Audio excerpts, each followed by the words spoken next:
everyone. Thanks for being here. Disclaimer, I hate talking about me, and I hate talking about me in public.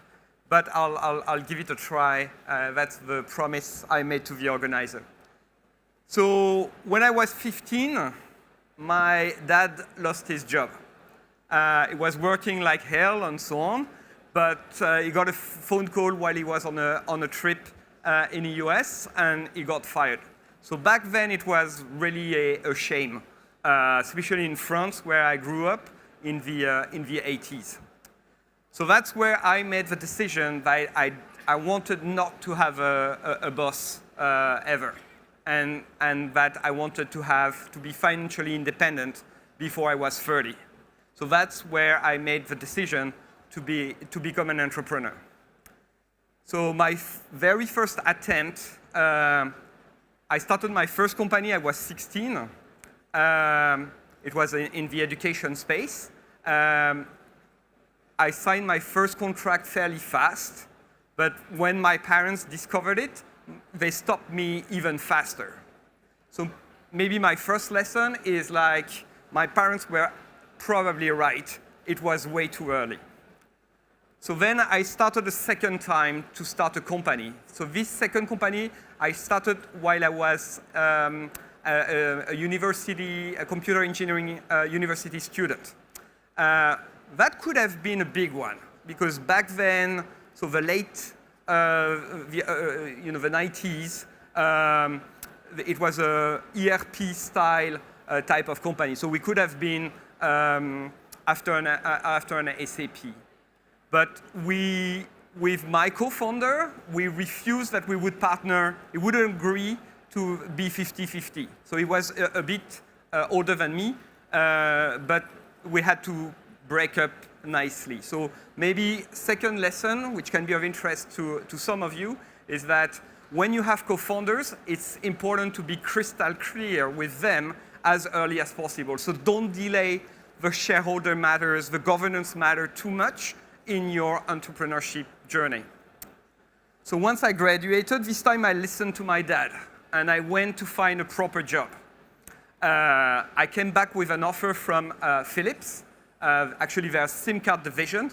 But it was so boring, I resigned after 1 month. My career path for them was I was supposed to do testing for a couple of years, then another couple of years to be a developer, and maybe eventually I could become a project manager. But so I resigned, and they give me the opportunity to manage the most important project at that time, the most interesting one. And I had 3 amazing years. And that's where I found my co-founder in my next business. So that's another lesson, is that corporate life is not always so bad. And you can learn a lot from that. So it can be very interesting. So now we can move to my third attempt at starting a company called Mobile 365, which was doing mobile messaging for, if you remember, SMS, the thing before WhatsApp. So that's what we did. .com era, we've been very lucky. We raised like $70 million. But the problem is we had to raise during a down round. And so that, like 2003. And it might look familiar for some companies right now. But however, we eventually sold the company for $400 million to Sybase. Investors were very happy because of the down round, but obviously not enough for the founders to retire. But at least we did all the possible mistakes with the investors' money, and sometimes by following their stupid advices, like buying a company, having an internet content provider license in China six months before China banned foreigners to be able to hold this kind of licenses.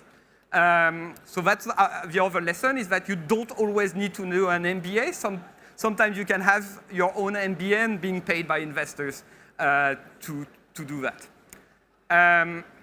Fourth company, Transfer2, which I started here in Singapore 15 years ago. a fintech. So that was like before fintech as a word was existing. This one, with all the experience from all the previous attempts, almost perfect execution, raised only $4 million, very capital efficient, and I sold the company for $40 million in less than 4 years. So my personal goal was rich, financial independence. I was a bit late, but that was rich as a goal. But I felt like shit. I felt like I sold one of my kids, and that I really felt terrible. And it took me a year. So lesson for everybody is maybe sometime you need to reevaluate your goal as you're going in life. Fifth attempt.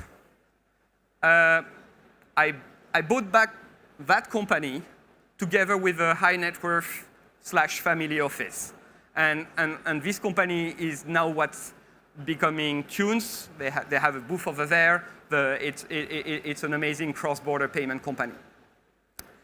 I had an amazing experience on the business side, but it was more complicated with the main shareholder. So, lesson that we can take offline is always listen to your wife. She told me not to partner with this shareholder. And if you want to have more details, I'll be happy to share some horror story. And this is now my sixth company I have started. This new adventure starting AAA, which is a crypto payment gateway.